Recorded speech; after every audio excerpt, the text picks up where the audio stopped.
All right, so the last session we talked about what it is to make art, kind of from a 30,000 foot perspective. This session I want to kind of look at what it is to make song, what it is to write songs specifically, and want to start out with this idea of just the discipline of writing, how important that is. We started the last session talking about wonder, and how really an artist, kind of our job is to be in a place of wonder, to look at the world, look at God, and to be in awe, to be awed by something, and to write about it. But the reality is, right, for many of us, like, our hearts are numb, right? We're not in awe. We're self-absorbed, and so many times what we have to do is we have to work ourselves into wonder. We have to write into wonder, and it's a discipline. And there's a great book, Stephen Pressfield, War of Art. It's a pretty well known book, but I love the introduction. He just talks about how his kind of typical day is. He gets up. By the way, he's the guy who wrote The Legend of Bagger Vance, the novel. But he talks about, a typical day at the office. He goes and he opens up his laptop. He starts to write. Takes a break for lunch. Goes back to writing. Takes a coffee break. Is any of it what he did today any good? He says, I don't know. He goes back, writes a little more, closes his laptop. It's 4 in the afternoon now. He says, is any of it any good? I have no idea. Is any of it going to matter? When I'm dead, I have no idea. The only thing that matters is today I overcame resistance. And I love that idea, because really writing is a discipline. If you write on inspiration only, you can do that, but you won't write very often. So I guess, just as an encouragement, if you want to be a writer, then wake up and write and do it. And it just takes time. It takes reps. I heard Tim Keller once say to a group of pastors, he said, no matter what you do, the first 100 sermons you write are going to be terrible. And I love that. It's kind of encouraging and discouraging at the same time. But right, I think the same is true with songwriting. You learn, you grow so much by writing a lot of bad songs, and I still write a lot of bad songs, songs that no one will ever hear, and it's a good thing that they don't, right? So just an encouragement just to write, okay? The next kind of concept to come around is a North Star. So when you sit down to write a song, it's pretty crucial to have a North Star, to have an idea, a concept that you want to chase after, whether that be the North Star is could be a title, it could be just an idea, but to have a general place where this is where we're going, this is what the song is about. And you don't always have to have that, but it is helpful to have it, because you can end up writing a verse about something and the chorus is about something else, and it can end up being messy. But if you have your North Star there, it can be a guide, and it can be helpful to you. What's the big idea? What's the song about? As sort of the next thing is kind of maybe even a pushback to that, but this next idea comes from a book. It's by Paul Zollo, where he interviews songwriters. It's a great book, but he talks about the idea in songwriting of following and leading.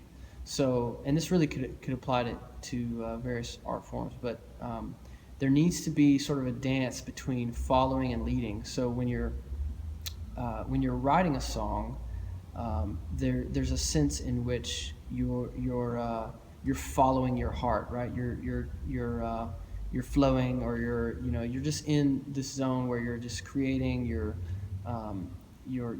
inspired, right? But then that's following. But then you're also leading. So you're kind of coming out. You're going to 30,000 foot, and you're saying, all right, what is this song about? What am I trying to say here? Which is a little more. So it's kind of heart and head, and you're dancing between the two, and it is a dance. And I would encourage you to make it that, because if it's one or the other, it's gonna end up being either really messy and chaotic if it's all following, or if it's all leading, then it's gonna end up being sort of wooden and feel like more like an essay than a song. So to give yourself room to just kind of to not think, and just to kind of go and follow your heart where it leads, but to have these moments where you zoom in and you zoom out and you say, all right, what is this fitting into the big picture? I think it's a great way to operate when you're writing songs. The next thing is just a unique title and a unique opening line are really helpful in writing a song.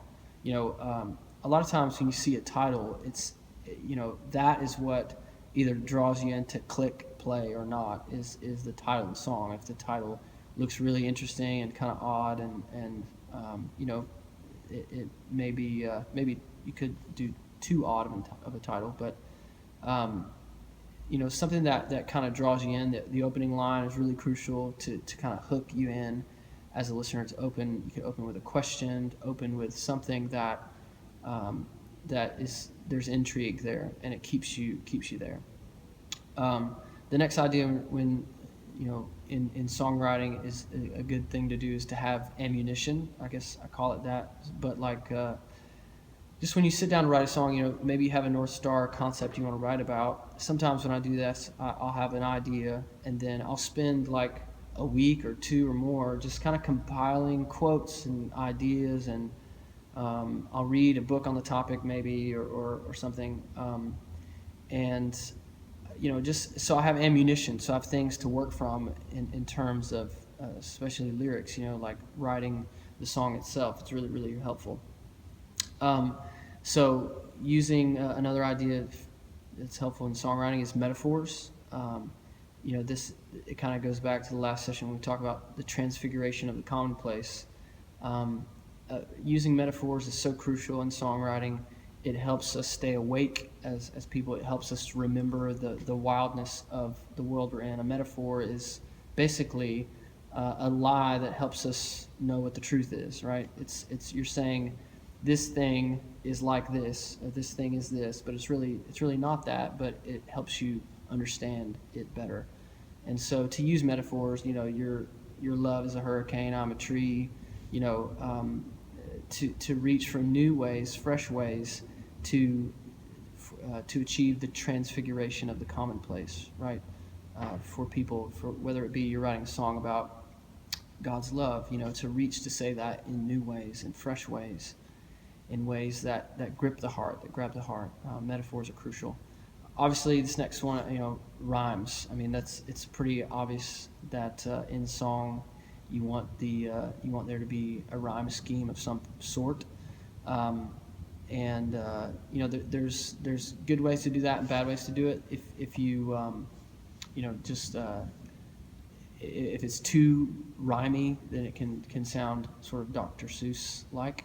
If it's not rhymey enough, it can be kind of disjointed, and there's not sort of a seal in the song. So, a lot of the old hymns would have sort of an A B kind of a format, which is a great approach to take.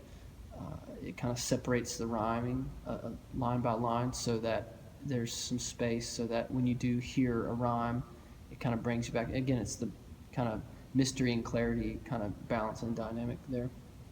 Another principle or concept is duality. So this is especially important for songs in corporate worship.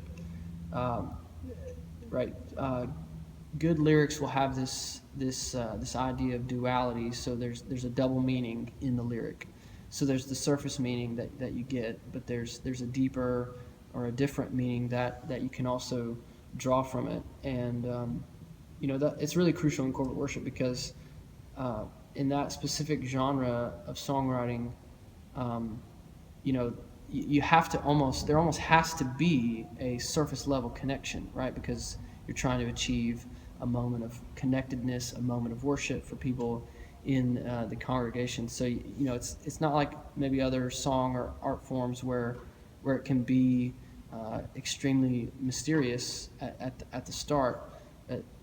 Corporate worship is different in that sense, that you want there to be an immediate connection and a simplicity, but it's great to reach for these moments of duality where the lyrics can mean more, and there can be sort of a more staying power with the song that you're writing. Appeal to all the senses is another thing, to think it through as you're writing a song. Okay, taste, feel, smell, sound, look. How can I make this idea palpable? How can I make it tangible? How can I paint a picture for people to see, to draw out, to appeal to all the senses? Um, the kind of the general principle. This is more like for pop music, but don't bore us. Get to the chorus. You may have heard that phrase, but to get to the chorus quickly, a lot of people kind of starting out writing songs will kind of draw out the verses forever and ever and ever. But to hit that chorus, that high moment quickly, is helpful. Dynamics in songwriting. So, in terms of lyric and the melody, to have movement and a place where it's heading, a place where it's going. So, at least in terms of lyrics, you want to start out maybe a little more obscure, leading to kind of pre-chorus moment of dissonance, and then hit the chorus, and that's kind of the answer to the question. Or it's just it's a bigger moment at least, and you want that kind of flow and dynamic. Obviously in the music you want to hit that as well, with the melody that you're writing. Give it a place to go. Another concept that's helpful in writing is just rewriting. So basically you have a song that's done. That doesn't mean that it has to be done. You can revisit that over and over again and make it better. And oftentimes the next day you look back at something and it's it can be pretty odd what you created the day before. So to look back at it, co-writing is really helpful. It's been such an education for me in itself, just being in a room with other people. We are so non-objective just by ourselves, and to have the perspective of others kind of talking into what we're doing and what we're thinking is so crucial. We have blind spots, everybody does, and so to have that is so helpful. I would encourage you to do that. Stephen King, I think it was, he had this principle in writing. He says, kill your darlings. So just basically be willing to hit the delete button, which is really hard. You poured your heart and soul into this thing, but it's so crucial to be willing to do that and to take out things. But I mean, the process of writing, you're always growing and you're always getting better, and so it's never a waste. And then to finish, which is really hard to do. I think it was Da Vinci who said, "Art is never finished, only abandoned." Right? This is just a really dramatic way to say, it's hard to leave your work as an artist, as somebody who's writing a song, and you poured your heart and soul into this, and to finally say, all right, this has got to be over, right? But done is better than perfect, and at least on this side of heaven, we're not going to be able to ever reach far enough. I think we'll always be making things to the glory of God, and trying to reach for it, and trying to show God's glory in greater and brighter ways. But eventually, you finish, and you help the world. You show us what you've got, and you help us in that way. So those are some things that are just helpful, kind of practical principles on songwriting itself. And now we're going to talk about writing for corporate worship specifically.